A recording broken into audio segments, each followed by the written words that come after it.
Pada kesempatan kali ini sedang berlangsung kajian yang ketiga dengan tema metode, proses, dan strategi menuju pendidikan yang berkualitas.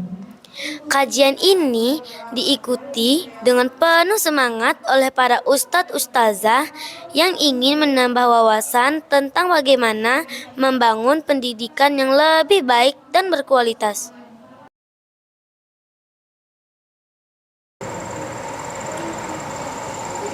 Assalamualaikum warahmatullahi wabarakatuh.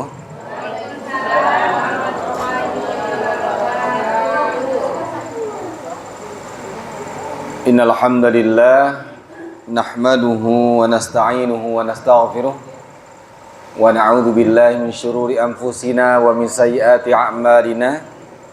May yahdihillahu fala mudilla lahu wa may yudlil fala hadiya lahu. Asyhadu an la ilaha illallah wahdahu la syarika lah wa asyhadu anna Muhammadan abduhu wa rasuluh. Allahumma salli wa sallim ala Muhammadin wa ala alihi wa ashabihi wa man tabi'ahum bi ihsanin ila yaumiddin. Qala Allah Ta'ala fil Qur'anil Karim, a'udzu billahi minasyaitonir rajim. Ya ayyuhalladzina amanu taqullaha haqqa tuqatih wa la tamutunna illa wa antum muslimun. Wa qala aidan ya ayyuhalladzina amanu kutiba alaikumus shiyam kama kutiba 'alal ladzina min qablikum la'allakum tattaqun ayyaman ma'dudat. Puji syukur kepada Allah Subhanahu wa taala atas segala nikmat yang Allah berikan kepada kita semua, atas segala kesempatan, atas segala karunia yang tidak terhingga dari Allah Subhanahu wa taala. Apalagi nikmat kesempatan. Artinya dengan nikmat kesempatan ini kita masih disertai oleh Allah Subhanahu wa taala dengan iman dan Islam dan diberi kesempatan untuk bertemu bulan Ramadan 1447 Hijriah ini. Ini adalah nikmat yang paling besar. Ya. Karena mungkin ada saudara kita, kawan kita yang lainnya, ataupun keluarga kita yang tahun kemarin bisa berpuasa, hari ini sudah mendahului kita, dan lain sebagainya. Salawat dan salam kepada junjungan kita Nabi Muhammad sallallahu alaihi wasallam. Allahumma salli ala Muhammad wa ala ali Muhammad. Mudah-mudahan selalu tercurahkan salawat. Untuk kita biasakan untuk salawat kepada Rasulullah sallallahu alaihi wasallam, dan juga berikhtiar semaksimal mungkin untuk kita melaksanakan sunnah-sunnah Rasulullah yang telah dicontohkan oleh beliau, yang tentunya dengan pekerjaan tersebut, baik itu dengan sholawat tadi, perbanyak sholawat, dan juga tentunya menjalankan sunnah Rasulullah dalam berkehidupan dan beragama ini, mudah-mudahan menjadi salah satu jalan untuk kita dikenal oleh Rasulullah sallallahu alaihi wasallam dan mendapatkan syafaatnya. Nanti bapak-bapak dan ibu-ibu, nah, sebenarnya para ustadz dan ustazah ini agak ngeri saya duduk di sini. Iya. Apalagi ada Ustaz Azmi pula di sini kan. Iya. Kebetulan tadi kelas saya dulu, Ustaz Azmi. Agak takut-takut.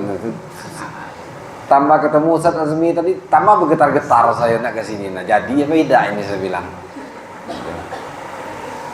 Ya, pada hari akhir nanti kita itu ada manusia-manusia, para orang-orang Islam itu yang dikenal oleh Rasulullah SAW. Ada pula yang tidak dikenal. Nah, itu yang disayangkan.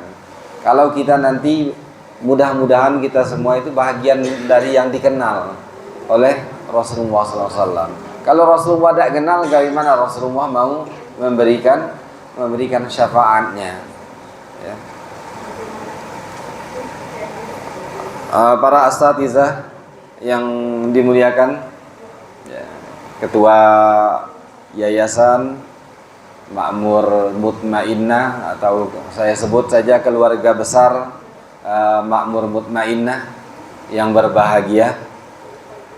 Saya dikasih Ani ini, ya Ani ini kebetulan apa saya kan, pupuan saya gitu kan. Dan nanyo bisa tak ngisi kajian Ci katanya. Alhamdulillah bisa. Ada tema. Ini kalau ustadz itu biasanya kalau udah dikasih tema itu agak stres duluan. Macam itu Ustaz Azmi ya? Agak stres duluan. Karena biasanya ustadz itu kalau mau ceramah itu ya bebas lah dia nak nyampein apa gitu kan. Apa nak nyampein ngatoin orang gitu kan. Nah, ini dikasih tema. Temanya saya tengok metode proses strategis menuju pendidikan Islam yang berkualitas. Bukan bagian saya. Saya SS itu sarjana sastra, MH magister hukum. Macam mana nak berbicara tentang pendidikan Islam yang berkualitas gitu kan? Tetapi setelah saya pikir-pikir, saya bisa berbicara tentang SDM-nya. Kalau tentang strategi sebagaimana sekolah ini lebih maju, berkualitas dan segala macam, itu bukan kapasitas saya untuk berbicara tentang itu. Tapi ada rangkaian daripada itu yang saya lihat bahwa ada prosesnya untuk SDM-nya. Sumber daya manusianya itu sangat mendukung untuk pendidikan Islam yang berkualitas. Keluarga besar Makmur Mutmainnah yang berbahagia. Yang pertama, ada langkah untuk memahami tujuan hidup seorang mukmin. Nah, kebetulan kita ini adalah keluarga besar Makmur Mutmainnah ini bergerak di bidang pendidikan Islam. Pasti semuanya orang Islam dan juga orang-orang yang mukmin. Orang Islam dan orang mukmin.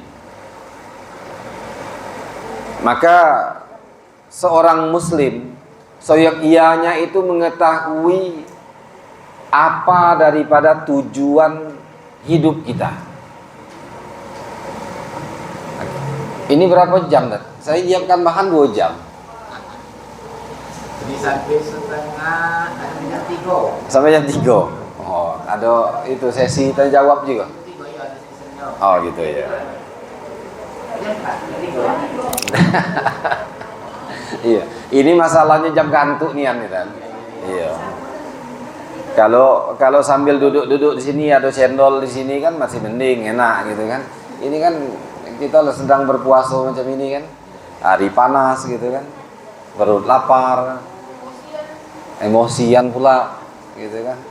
Ada pula yang nagih utang gitu kan. Ya, kita lanjutkan. Bahwa kita perlu tahu tentang tujuan hidup kita. Seorang mukmin itu diciptakan itu tujuan hidupnya apa gitu. Jangan sampai kita naik kapal tapi tidak tahu tujuan berlabuhnya. Maka akan terombang-ambinglah kapal itu. Seorang muslim, seorang mukmin harus tahu benar apa tujuan daripada hidupnya. Maka Allah Subhanahu wa taala sebenarnya telah menjawab tentang hal itu. Dalam surat Az-Zariyat ayat 56 itu Allah Subhanahu wa taala berfirman, "Wa ma khalaqtul jinna wal insa illa liya'budun." Ya. Dan tidaklah aku ciptakan jin dan manusia kecuali untuk menyembah, untuk beribadah. Jadi tujuan utama daripada penciptaan kita ini adalah untuk beribadah. Untuk beribadah kepada Allah Subhanahu wa taala. Allah Subhanahu wa taala tidak lain menciptakan kita, ya. Jin dan manusia Nah, jin manusia ini adalah makhluk ciptaan Allah yang Allah sama-sama tugaskan ya, untuk menyembah Allah Subhanahu wa taala. Itu tugas utama kita sebenarnya. Lantas setelah kita tahu tugas utama kita, tapi terkadang kita juga banyak terlena gitu kan. Banyak terlena. Kita tahu tugas utama kita apa, kita tahu tujuan hidup utama kita itu apa, tetapi tujuan utama hidup kita ini malah dinomor duakan, malah menjadi waktu yang tidak kita prioritaskan di dalam kehidupan kita. Itu adalah waktu ibadah. Adalah waktu ibadah. Waktu ibadah itu seharusnya kan menjadi suatu prioritas. Kalau kita tahu bahwa tujuan hidup kita itu adalah untuk beribadah. Ibadah yang paling utama itu adalah ibadah sholat. Sholat yang 5 waktu kita, kadang-kadang kita hanya menyempatkan waktu aja. Itu kan, secara sadar ataupun tidak sadar, yang harus kita introspeksi diri kita adalah kita menyadari bahwa selama ini kita menggunakan waktu sholat yang 5 waktu itu, kita hanya menyempatkan saja. Bahkan kadang-kadang kita lupa dan melalaikan. Padahal itu tujuan hidup kita. Sebagaimana kita, tujuan daripada saya menjadi guru di Yayasan Makmur Mutmainnah, tujuan utamanya apa? Adalah untuk mengajar. Jadi kita benar-benar, ya, kalian benar-benar fokus untuk mengajar itu. Sedangkan hal-hal yang lainnya, mungkin ada bisnis kecil-kecilannya, ya, mau jualannya dikit-dikit dengan anak muridnya, itu kan masalah sampingan aja. Yang utamanya kan untuk mengajar.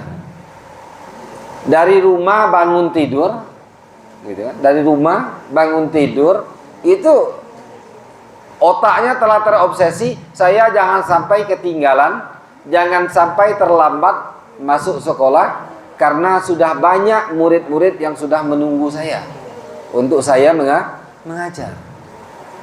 Seorang mukmin yang sejati, seorang muslim yang sejati, seharusnya juga seperti itu dalam kehidupan beragama. Saya diciptakan Allah Subhanahu wa taala untuk beribadah, maka jangan sampai ibadah itu yang menunggu saya, tapi sayalah yang menunggu ibadah tersebut. Nah, ini masalahnya adalah kewajiban kita. Nah, lantas kita lihat setelah kita beribadah, fokus untuk beribadah, apakah memang harus dalam kehidupan kita itu fokusnya kita harus untuk beribadah saja? Tidak. Tidak hanya untuk beribadah. Namun seorang muslim yang mengetahui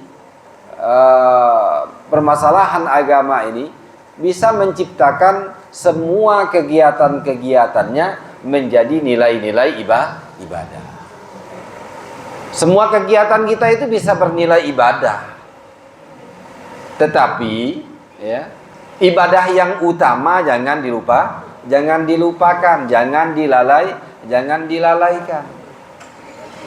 Kita mengambil nilai-nilai ibadah yang lain, tapi ibadah sholat kita keteledoran. Yang wajibnya teledoran. Yang seharusnya yang wajib itulah yang harus diutamakan. Memang dalam kehidupan kita, Allah pun mengingatkan kepada kita semua, wabtaghi fi ma atakallahu ad-darul akhirah wa la tansa nasibaka minad dunya wa ahsin kama ahsanallahu ilaik. Allah pun mengingatkan kepada kita semua, wabtaghi fi ma atakallahu ad-darul akhirah. Kita itu disuruh mengejar daripada perbuatan-perbuatan akhirat.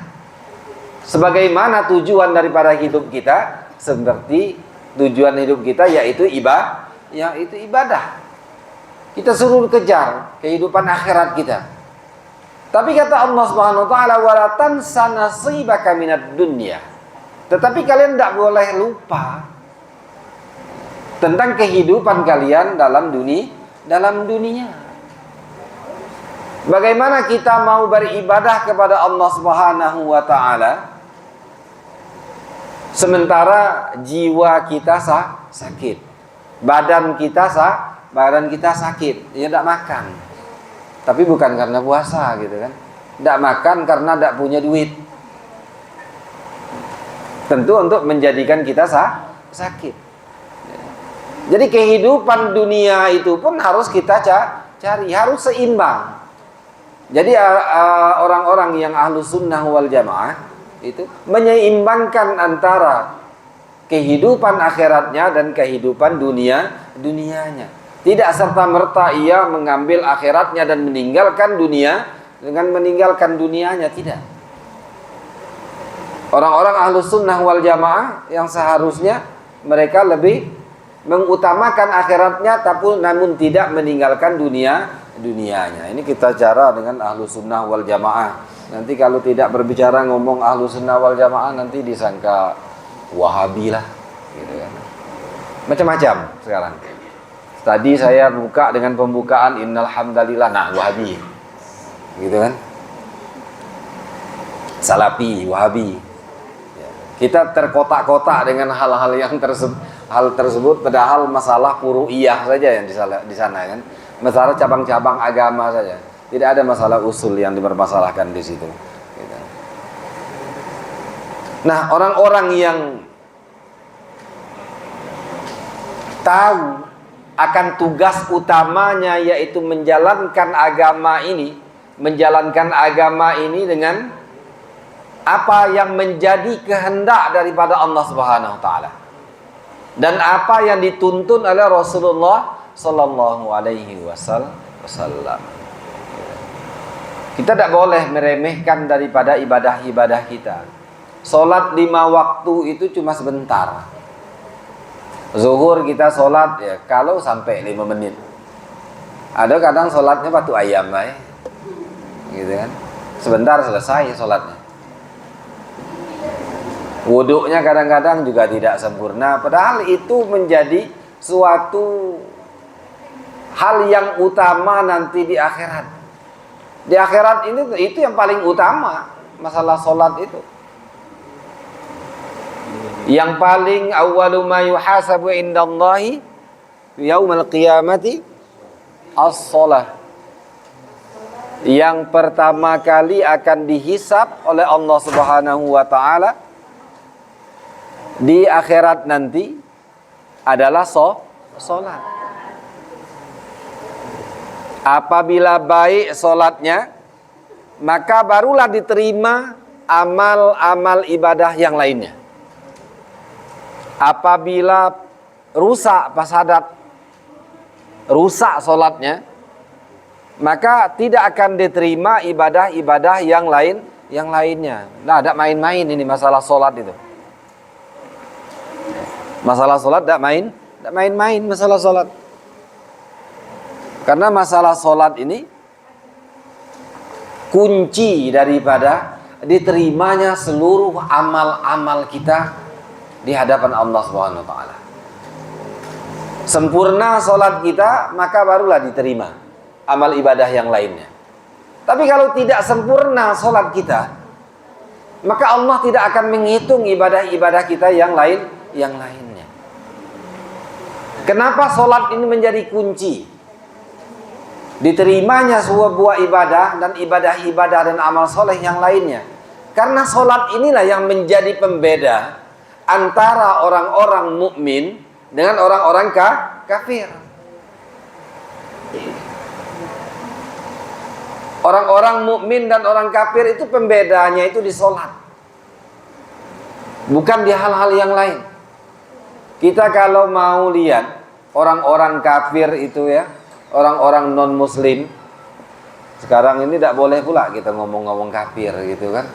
Kapan kita ngomong kafir dibilang radikal lah, gitu kan. Padahal non muslim itu ya kafir, gitu kan. Ada tak non muslim itu Islam kan? Muslim nggak ada. Ya, non muslim itu ya kafir. Bahasanya memang dalam Al-Quran menyebutkan kafir, gitu. Tapi karena kita bernegara, ya hidup di dalam negara ini ya memang harus jalankan juga apa-apa yang menjadi tujuan daripada negara, gitu kan. Lebih aman kita nyebutkan non muslim daripada nyebutkan kafir. Padahal sama saja kafir dengan muslim, non muslim. Itu menjadi pembeda. Coba kita lihat bahwa semua orang itu bisa berbuat baik, ya. Semua orang bisa berbuat baik. Siapapun orangnya, apapun agamanya, apapun sukunya, ya. Semua orang bisa berbuat baik. Semua orang berbuat baik.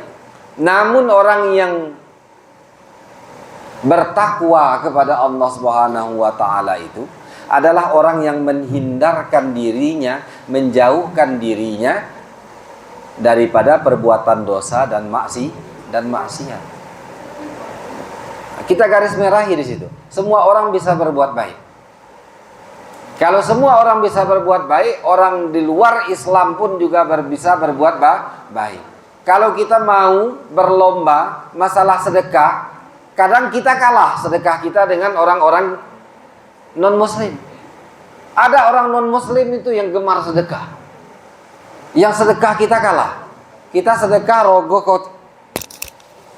Cari duit yang 2.000 dulu baru dikeluarin. Padahal duit 50 ada. Duit 10.000 ada, duit 5.000 ada. Biar tak ada malu gitu kan, gitu kan. Nah, baru ambil duit yang 2.000.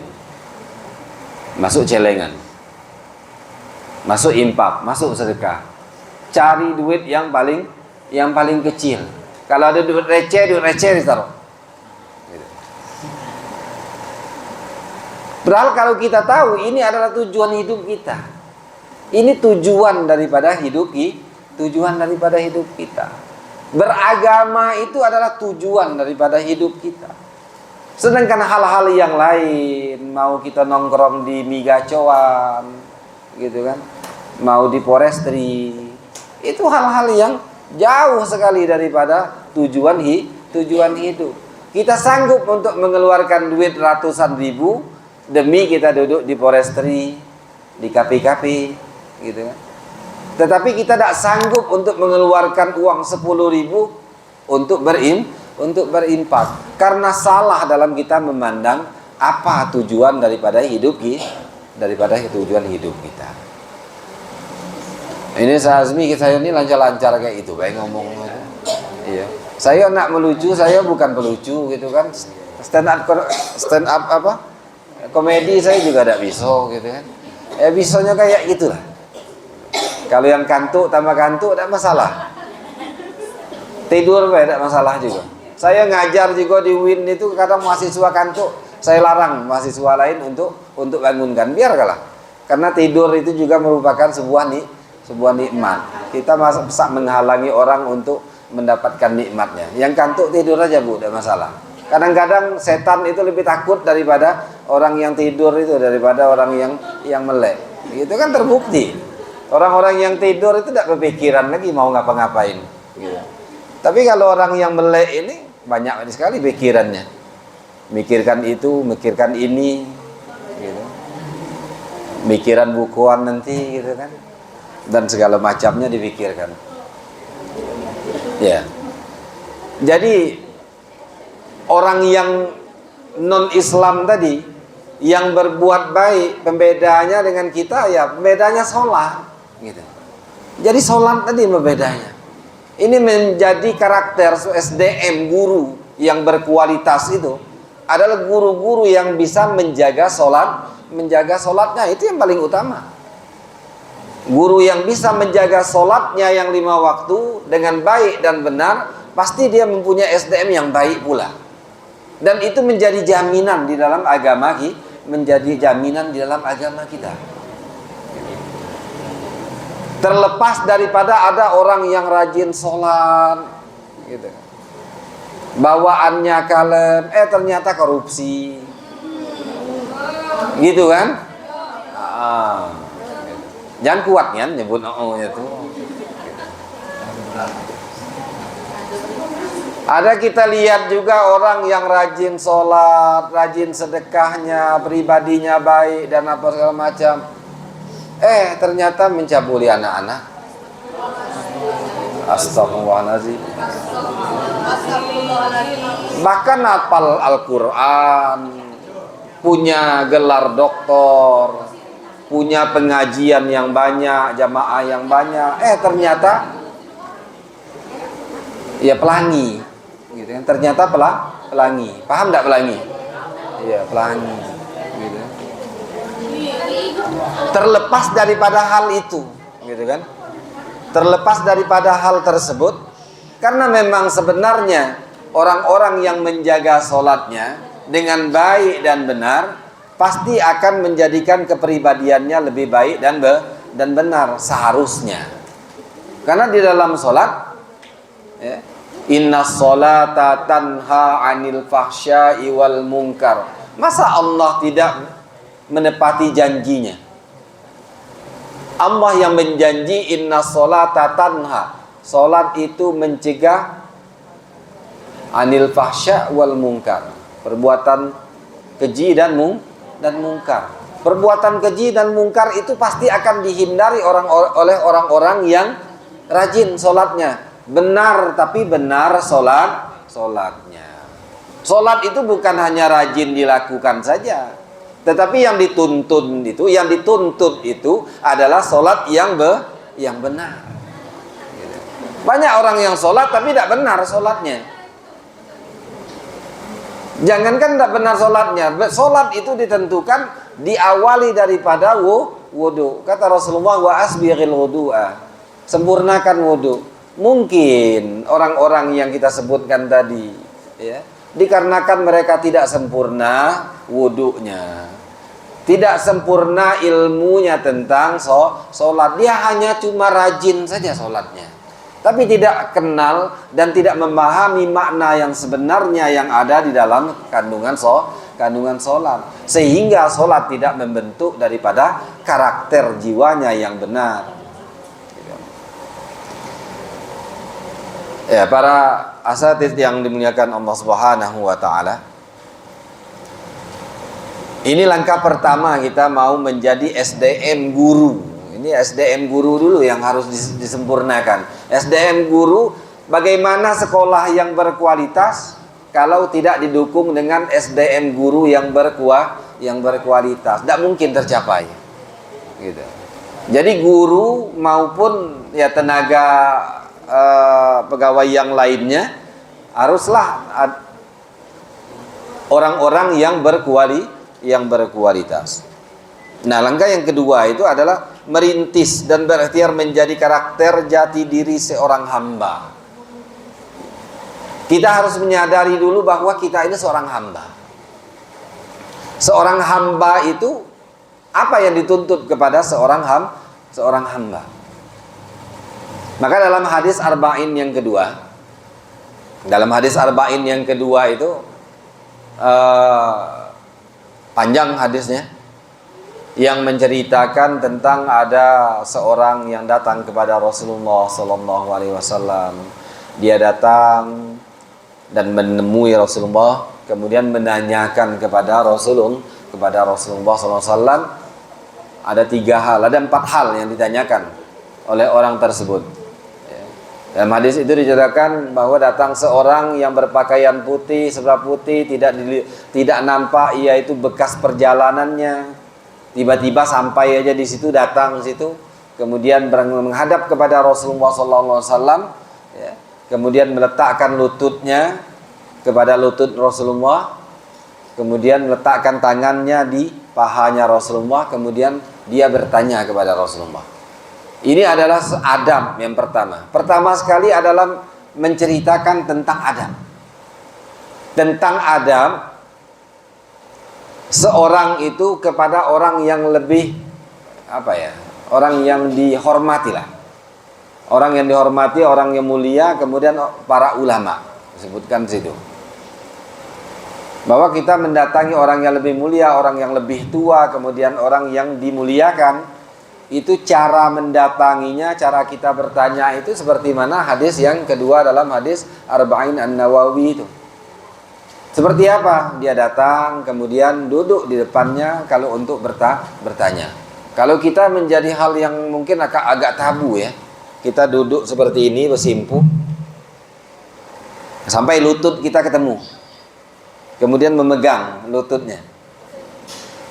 Itu yang dilakukan oleh orang tersebut. Menemui Rasulullah, lututnya ketemu dengan lutut Rasulullah. Kemudian tangannya memegang pahanya Rasulullah. Kemudian baru dia menanyakan kepada Rasulullah, "Ya Rasulullah, ma huwal Islam?"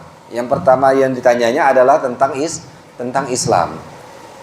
Kata Rasulullah, ya. Rasulullah jawab, "Al-Islam an tashhada an la ilaha illallah wa anna Muhammadar Rasulullah wa tuqimus shalah wa tu'tiyaz zakah wa tasumu ramadhana wa hajjul baiti man istata'a ilaihi sabila." Nah, dijawab oleh Rasulullah, "Wahai Rasulullah, apa Islam itu?"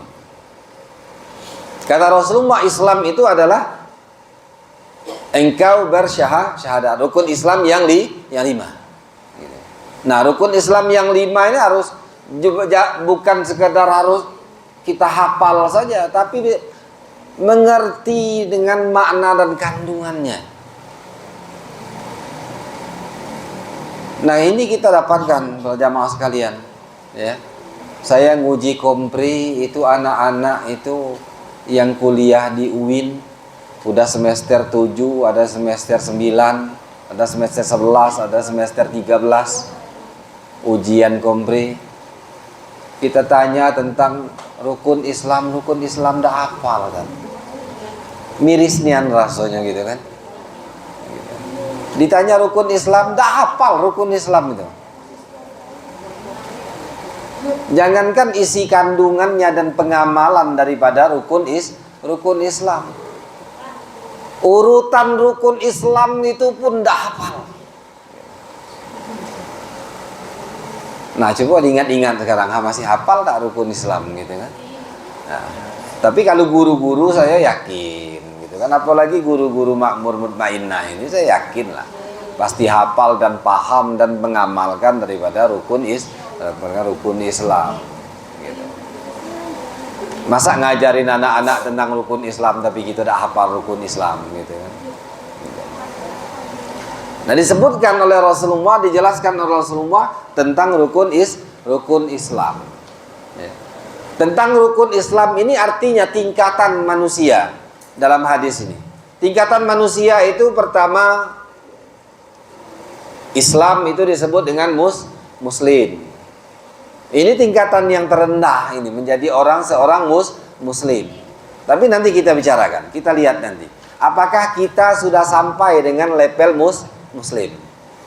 Ini padahal tingkatan yang paling rendah. Muslim. Nanti dari Muslim beranjak menjadi mukmin. Dari mukmin beranjak menjadi muhsin. Dari muhsin beranjak nanti menjadi mukhlis. Ya. Ada suaminya yang mukhlis namanya. Wah, itu. Mudah-mudahan jadi mukhlisah nanti kan, gitu kan. Baru nanti menjadi muttaqin. Ada juga muttaqin, apa anaknya muttaqin, gitu kan? Atau tetangganya muttaqin, atau guru ada namanya muttaqin. Nah, habis waktu ini tak? Belum. Ya. Yang pertama menjadi karakter seorang Muslim. Seorang Muslim itu yang pertama menjalankan rukun Islam tadi.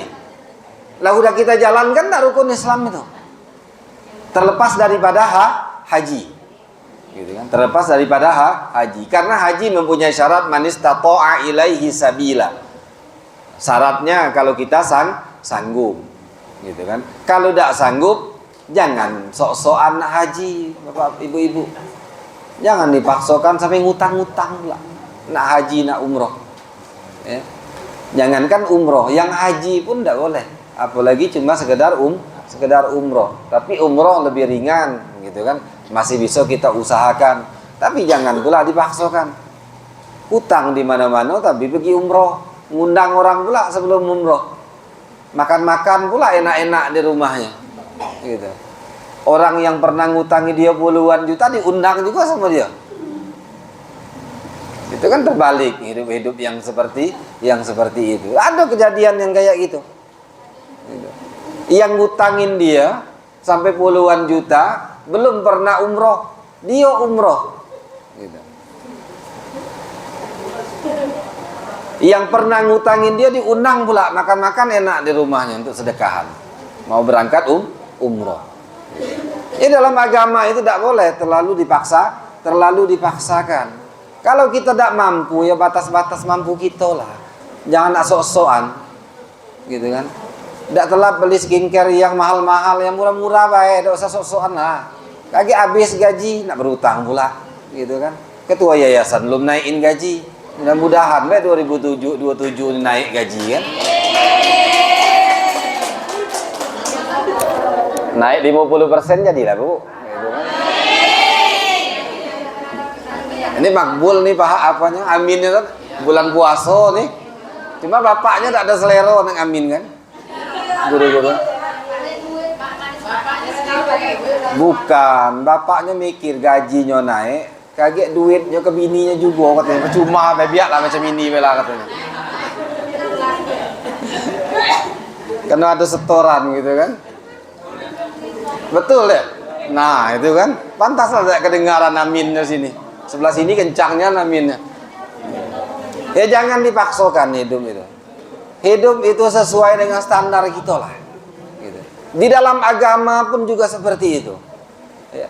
Dalam agama, dalam beragama pun juga seperti itu. Fattaqullaha mastata'tum kata Allah. Ini perintah Allah. Bertakwa kepada Allah itu sesuai dengan kemampuan kalian. Kita tidak dipaksakan untuk berlebih-lebihan dalam beribadah, dalam bertakwa dan mentakwai dan mentaati Allah Subhanahu wa taala sesuai dengan kemampuan kita.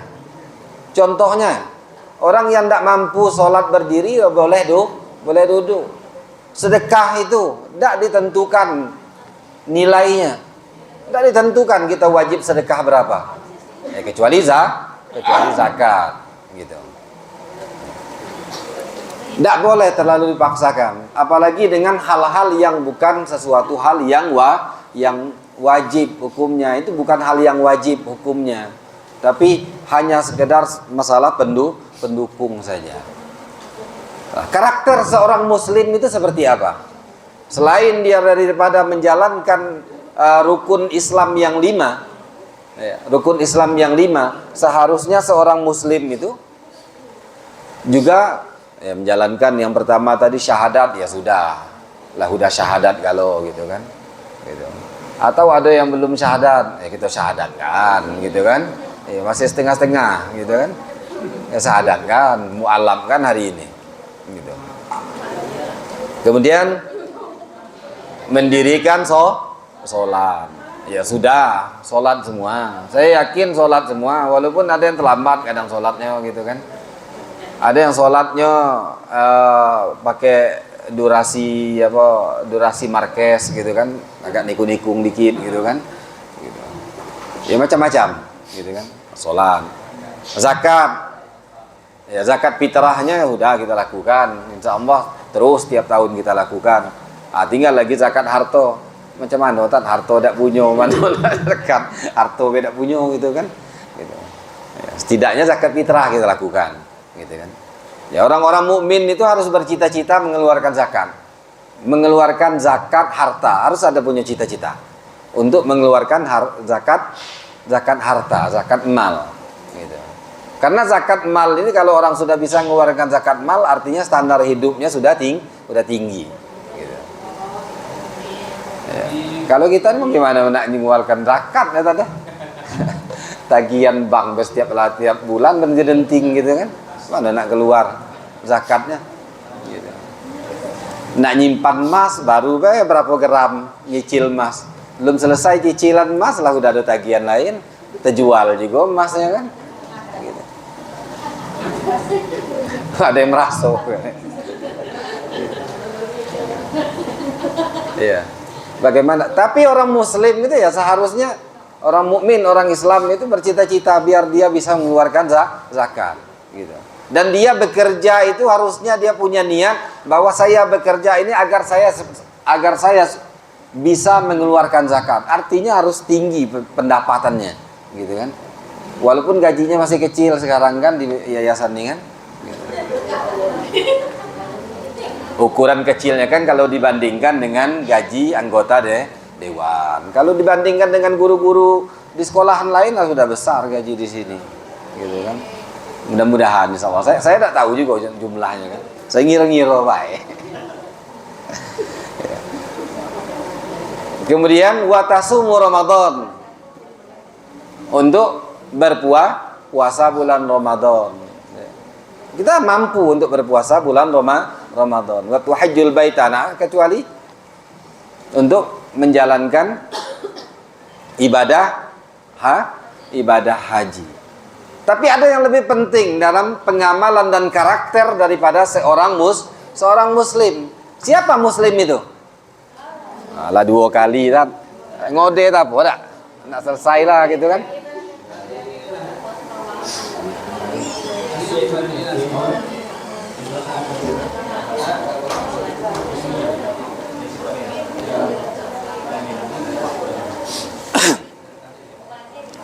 Jadi ada karakter yang lebih penting daripada ya tadi yang 5 itu bukan tidak penting ya, rukun Islam bukan tidak penting. Tapi ini ada yang juga sangat penting. Menjadi seorang karakter muslim yang sejati.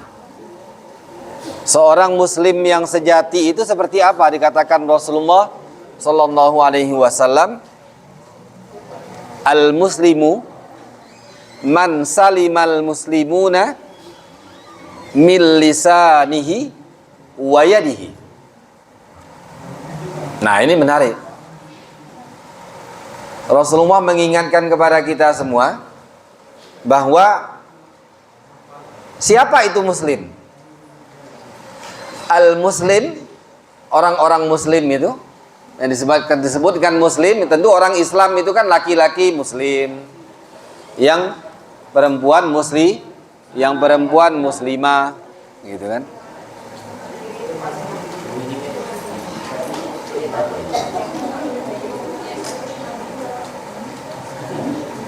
Ada yang bisa dimatikan, matikan dulu kan. Tidak apa-apa.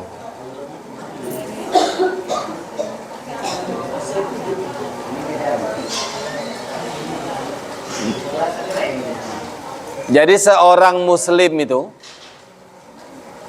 adalah yang mana orang muslim yang lainnya, kemudian para ulama menjelaskan bukan hanya orang muslim lainnya, tetapi orang lain. Yang mana orang lain itu ya selamat daripada mil lisanihi wa yadihi, dari lisannya, dari mulutnya, dan juga dari tangannya. Kita ini sudah orang muslim atau belum? Kalau dilihat daripada tingkatan muslim tadi, maka saya lihat tadi, bilang tadi kalau tingkatan yang paling rendah ini, yang terendah bagi kita itu tingkatannya adalah menjadi seorang muslim. Iya, tidak apa-apa.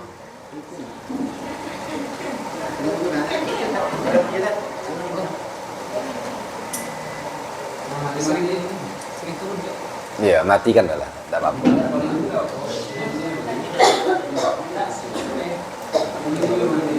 Ya. Ini level yang paling rendah menjadi seorang muslim, yang mana seorang muslim itu karakter yang pertama yang harus kita amalkan dalam kehidupan kita itu selamatnya orang dari lisan kita dan dari perbuatan tangan kita. Nah, ini macam mana? Bagaimana kita bisa mengamalkannya? Tapi masih ribah di mana-mana. gitu kan, masih ngatoin orang, masih ngatoin kawan, masih ngejek kawan, masih menghina kawan, sampai memfitnah kawan. Sesama guru main fitnah-fitnahan kayak gitu. Ado ya? Mudah-mudahan tidak ada di sini kan. Iya. Iya, kuatnya nyebut astagfirullahalazim ya kan. Mungkin pernah tapo fitnah orang kan. Iya. Nah, bagaimana seorang muslim itu bisa orang lain itu selamat dengan omongan kita? Artinya menjaga lisan kita. Orang-orang Islam yang benar kelakuannya, perilakunya, karakternya yang benar adalah orang yang menjaga lisannya, gitu kan. Yang disebut di dalam peribahasa Indonesia, diam itu emas. Itu memang benar, itu karakter muslim. Diam itu emas. Karakter orang-orang mukmin juga seperti itu. Man kana yu'minu billahi wal yaumil akhir falyaqul khairan aw liyasmut. Barang siapa yang beriman kepada Allah Subhanahu wa taala dan malaikatnya, maka ia hanya berkata dengan perkataan yang baik atau dia diam. Gitu. Jadi ada orang karakternya itu pendiam, itu memang karakter muslim, sudah mendapatkan karakter muslim. Mungkin kan ada ibu guru yang pendiam, atau bapaknya yang pendiam, bapak guru yang pendiam, gitu kan. Tapi diam-diam dari belakang, astagfirullahaladzim. Mudah-mudahan tidak kan. Diam-diam menghanyutkan kata orang itu. Yang jelas orang yang pendiam itu yang lebih selamat, karena tidak banyak dia menggunakan kata-katanya. Hanya mudah-mudahan yang keluar dari mulutnya hanya perkataan yang baik saja. Itu baru masalah mulut. Kemudian orang lain juga harus selamat daripada perbuatan tangannya. Perbuatan tangannya, apakah yang disebut dengan perbuatan tangan itu dia tidak pernah menampar orang, tidak pernah memukul orang. Bukan itu. Bukan hanya itu maksud dari perbuatan tangan. Dia mencuri, gitu. Perbuatan tangan ini banyak, apalagi guru. Guru yang pegang pena itu dengan tangan. Ya, hati-hati dengan penanya. Bisa mengarahkan kepada surga dan bisa mengarahkan kepada neraka. Ya. Gara-gara mamaknya, ini mamaknya tidak pernah senyum sama aku. Gara-gara mamaknya pas terima rapot tidak pernah ngasih bingkisan. Padahal anaknya pintar, letaklah ranking 5, padahal sebenarnya ranking 1. Itu juga perbuatan tangan. Itu perbuatan tangan. Ya di sini tidak ada, tempat lain tuh ada. Kayak itu nah. Anak saya dulu pernah dapat ranking 2, ranking 3. Padahal dia sebenarnya ranking 1. Jadi karena kan saya larang istri saya untuk ngasih ke gurunya. Gitu. Akhirnya berubah ranking 1 semester pertama. Setelah itu ranking 2, ranking 3 tadi. Tidak lagi ranking 1. Nah, gitu. Ini adalah perbuatan tangan. Seorang muslim itu menghindari perbuatan tangan yang seperti itu. Perbuatan tangan yang lainnya apalagi ini? Ini hati-hati. Ya. Ini perbuatan tangan semuanya. Cuma 2 jempol. Bahaya ini 2 jempol ini. Jangan sembarangan komen, jangan sembarangan membuat status, jangan sembarangan mengomentari, ya. Jangan sembarang meneruskan postingan dan segala macam. Semua pasti dipertanggungjawabkan di akhirat nanti. Tidak boleh masing-masing. Tengok status kawan kayak ini kita teruskan. Ya. Tersinggung dikit dengan yayasan buat status. Iya Bu ya. Nah, gitu. Buat satu seolah-olah nyebut yang hal-hal yang umum, padahal nyinggung ketua yayasan. Apalagi ke kepala sekolah tadi nanggung nian kena sindir. tebal-tebal kuping begitu maconya. Gitu. Ya. Bukan tidak mau berbaikan kan? Kadang-kadang salah pula kita bersikap, ya. Semuanya diposting. Ya. Saya kemarin dapat telepon dari kawan, ada Syekh Jihad dari Palestina yang menyebutkan kami di sini berbuka pakai air putih, sahur pakai air putih, gitu. Sedangkan kita mau berbuka posting terus, sekian banyak makanan, gitu kan. Bagaimana perasaan orang-orang yang susah nak makan nasi bungkus supaya susah. Gitu. Kemarin saya dapat telepon dari kawan di Banten sana, nelpon saya. Ini Ustaz, minta tolong lah Ustaz. Kemarin semalam kami berbuka pakai air putih. Masa ini sahur pakai air putih, masa kami berbuka nak pakai air putih lagi kan? Astaghfirullahalazim. Ternyata masih banyak orang-orang yang seperti itu, tapi kita kelewatan kadang-kadang, ya. Sepatu baru diposting, baju baru diposting, segala diposting. Ya tahan-tahanlah dikit, gitu kan? Kalau mau diabadikan, abadikan sajalah dalam HP-nya. Tidak perlu diposting-posting. Yang diposting itu hal-hal yang bermanfaat sajalah. Kalau hal-hal yang tidak bermanfaat ya jauhkanlah, tidak usahlah diposting-posting lagi. Tidak usah kecuali hal-hal yang bermanfaat, dakwah-dakwah, kajian Islam, pesan-pesan Islam, nilai-nilai agama, nilai-nilai pendidikan, ya. Barulah kita harus posting itu. Tapi kalau hal yang lain tidak usah diposting-posting lah. Kasihan dilihat orang yang tidak mampu seperti kita. Gitu. Nah ini perbuatan tangan, cuma jempol itu, ya. Besar sekali tanggung jawab 2 jempol kita itu nanti, ya. Karena sehari-hari kita selalu dengan ini. Bangun tidur aja belum melek lagi nyari HP, gitu kan. Belum cuci muka, gitu. Laki di sebelah bukan laki yang dipegang, kita HP yang dicari, gitu kan. Yang punya laki, gitu kan. Yang belum punya laki kan enggak, gitu.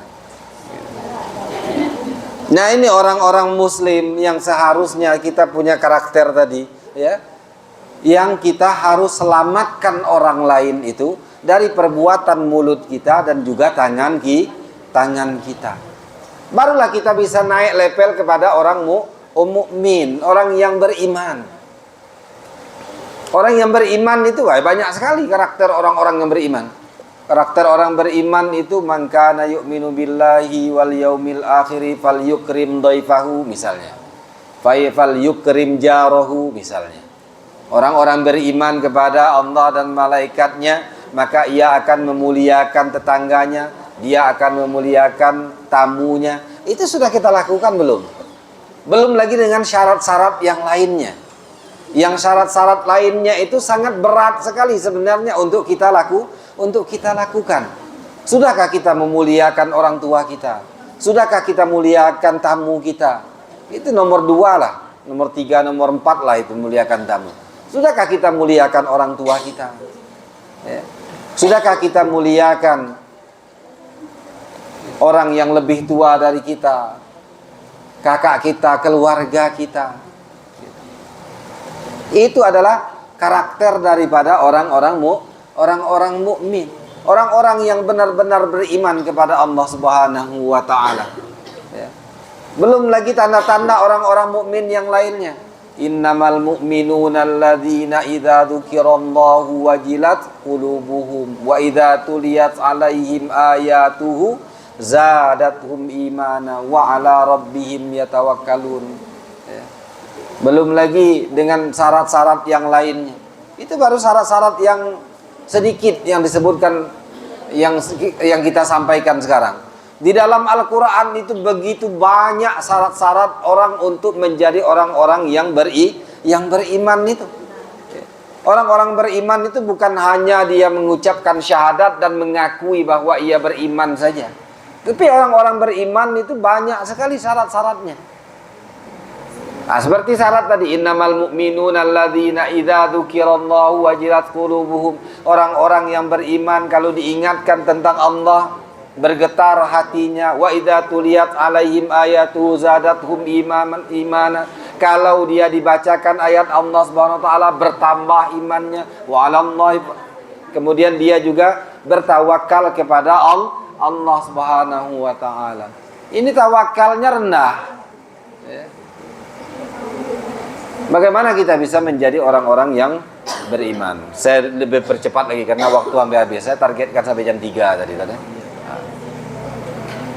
Sebenarnya masih banyak yang harus saya sampaikan. Tapi kita persingkat saja. Orang mukmin. Ini karakter orang mukmin yang saya sebutkan tadi.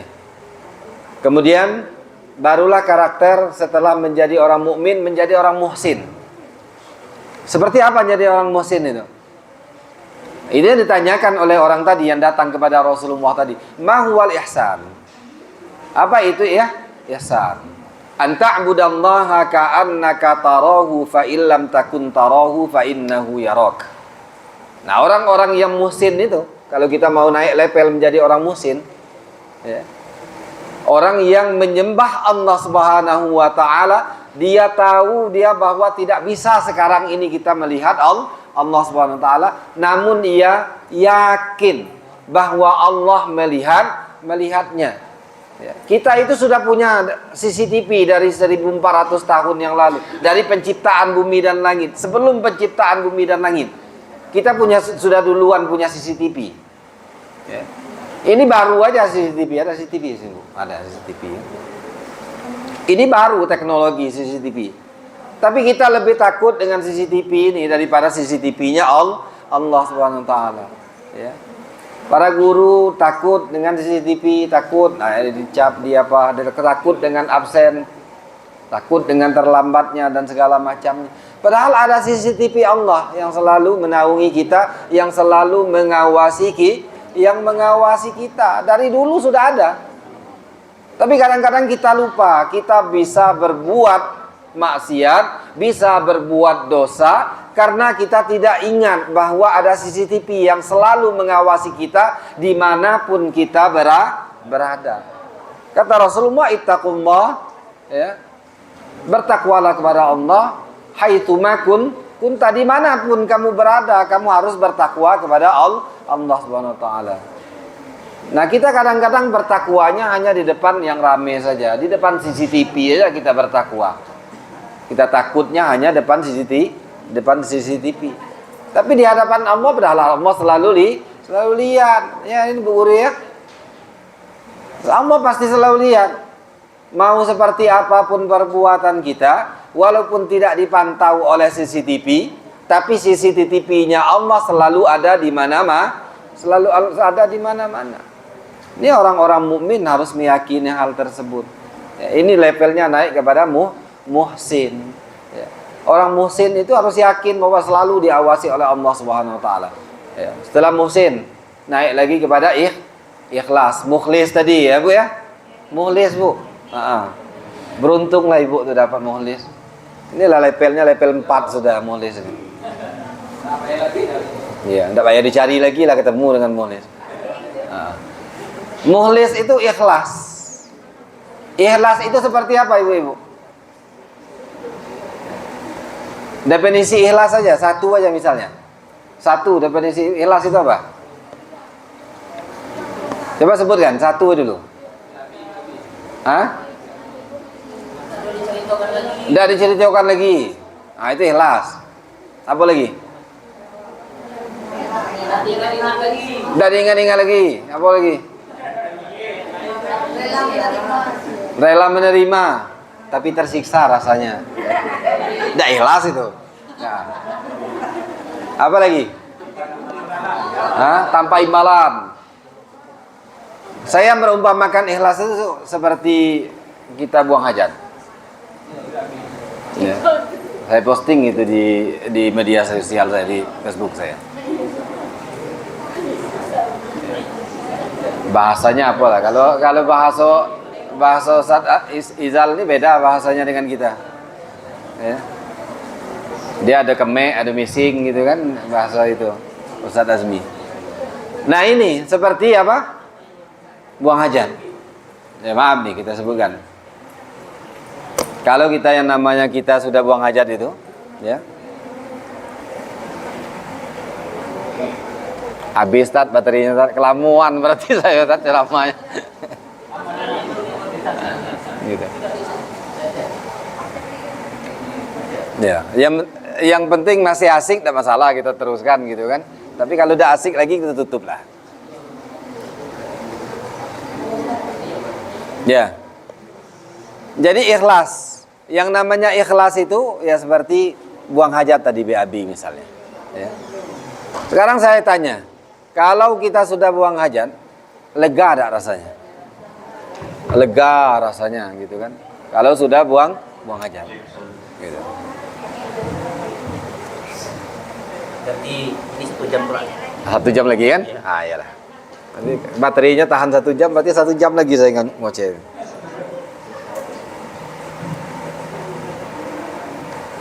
Ini cuma ngoceh betan. Ya entah adun tidak maknanya nih. Mudah-mudahan bermanfaat. Orang-orang yang ikhlas. Nah, ini orang-orang yang BAB tadi. Lega rasanya. Kalau setelah itu Bu pernah diceritain? Tidak pernah kan diceritain? Tidak pernah diceritakan. Gitu. Setelah itu nyesal tak? Tidak ada yang nyesal. Tidak ada nyesal. Setelah itu berharapkah ia untuk kembali? Ada yang berharap tak untuk kembali lagi dia? Gitu. Setelah itu masih dibayang-bayangin tak? Sampai terbawa mimpi misalnya? Tidak kan? Gitu. Setelah itu pengen tak dilihat orang? Tidak pengen dilihat orang. Nah seperti itulah yang namanya keikhlasan. Mungkin di dalam kehidupan kita yang namanya ikhlas itu baru satu itu yang kita lakukan Bu. Yang lainnya mungkin belum kita lakukan keikhlasan itu. Baru satu itu. Yang benar-benar kita melakukannya secara ikhlas. Nah yang lainnya belum. Bisa jadi belum gitu. Karena syarat ikhlas tadi itu tadi. Seperti itu tadi ya. Kita masih hai guys, lagi macam-macam lah gitu kan. Iya. Masih pengen ditingok masih pengen ditingok orang. Masih ingin dipuji orang. Bikin status padahal orang miliaran bersedekah, kita cuma 2 amplop isinya 50 ribu untuk anak yatim. Alhamdulillah bisa menyantuni anak yatim. Ya, diposting di media sosial, duit keluar cuma 100 ribu. Ya. Dan nilainya pun hampir hilang nilainya karena tidak ada lagi karena tidak ada lagi keikhlasan. Pengen dipuji orang, pengen ditinggal orang, pengen dihargai orang. Gitu. Yang harus kita ingat seperti kita buang hajat tadi. Apa yang kita lakukan setelah buang hajat? Kita tidak ceritakan ke orang lain, kita tidak berharap ia kembali, kita tidak harap dipuji orang, kita tidak berharap untuk dilihat orang. Ibadah itu yang seperti itu. Ya. Jangan cuma aib saja yang seperti itu, tapi ibadah juga seperti itu. Kalau aib bukan main, kita menjaganya jangan sampai orang tahu. Tapi lama-lama orang tahu juga aib kita kalau sudah kebanyakan. Gitu. Nah ini tingkatan orang yang mukhlis. Ya. Tingkatan keempat Bu, mukhlis itu Bu. Anak keempat ya ada, kan? Anak kedua. Ya. Ini mukhlis. Kita pengen menjadi orang-orang yang mukhlis. Yang terakhir adalah muttaqin, orang-orang yang bertakwa. Orang-orang yang bertakwa itu apa? Kunci daripada takwa itu. Nah kalau ini boleh bikin status. Semua orang bisa berbuat baik Tapi hanya orang yang bertakwalah yang bisa menghindarkan dirinya dari perbuatan dosa dan maksiat. Itu kunci daripada orang yang bertakwa. Gitu. Kalau orang bertakwa tidak bisa menghindari dirinya dari perbuatan keji dan mungkar, dari perbuatan dosa dan maksiat, dia belum bertakwa. Maka kita dapati tadi yang cerita tadi. Gelarnya doktor, hafal Quran, punya pengajian, punya pesantren segala macam, ternyata mencabuli anak-anak dan segala macamnya. Karena tidak mencapai level kepada ketakwaan. Jangankan level takwa, ya, level muhsin tadi pun belum. Gitu. Jangan level muhsin, level muslim pun belum, masih menyakiti orang lain. Level muslim pun belum. Ini ada levelnya. Maka jangan heran kalau ada orang yang seperti ini, seperti itu, tapi masih berbuat maksiat, tapi masih berbuat dosa, karena belum sampai level-levelnya. Nah, kita tanyakan, introspeksi diri bulan puasa ini, kita ini sudah sampai level mana? Padahal puasa ini la'allakum tattaqun. Puasa ini untuk kita bertakwa. Nah, ini level paling tinggi jadi orang yang bertakwa nih. Tapi level yang sebelumnya sudah sampai belum? Dan karakter ini apabila dijiwai oleh setiap guru, pasti akan menjadi guru yang berkualitas, guru yang bisa menjadi suri tauladan, guru yang bisa menjadi guru yang berakhlak mulia, yang harusnya menjadi contoh daripada murid-muridnya, kawan-kawannya dan yang lainnya. Yang namanya guru itu apa, Pak? Bu? Digugu dan ditiru, ya. Gitu. Nah, kita ini sudah pantas tak digugu dan ditiru. Seorang muslim, seorang mukmin, ya, harus sampai level yang 5 ini. Sehingga dia menjadi guru yang benar-benar berkualitas dengan SDM yang berkualitas, yang benar-benar bisa menjadi guru yang digugu dan ditiru tadi. Dan ini sempurna nanti levelnya.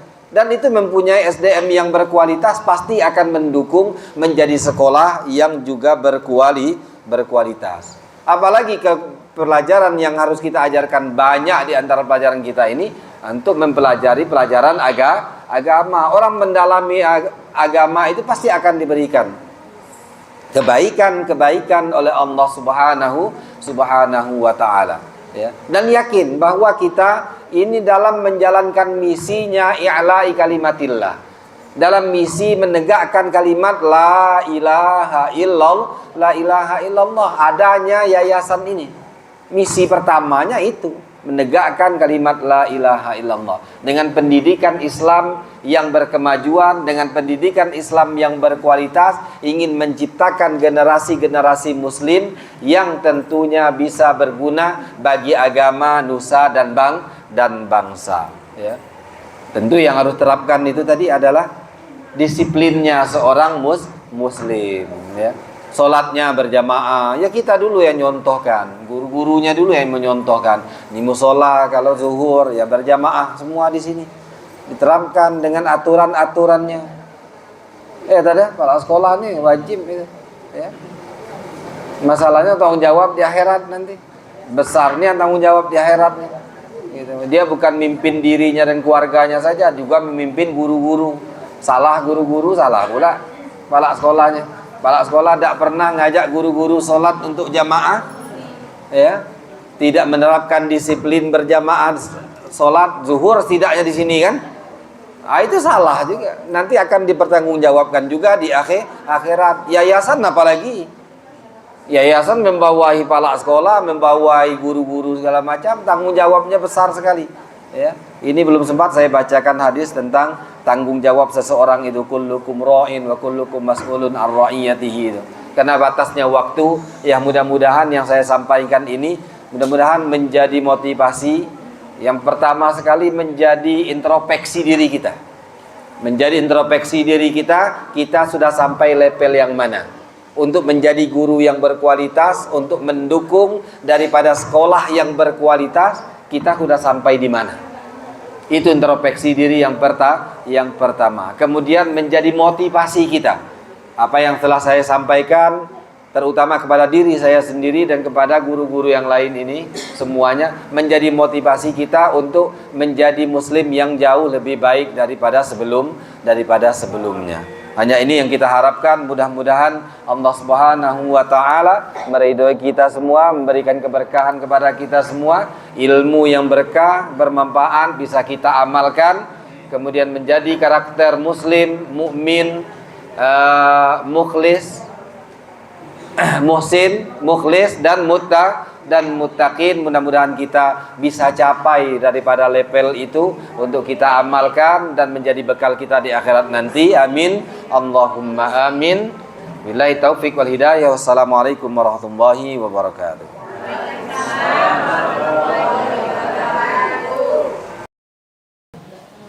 Dengan adanya kajian ini, diharapkan dapat memberikan inspirasi dan semangat baru dalam meningkatkan kualitas pendidikan.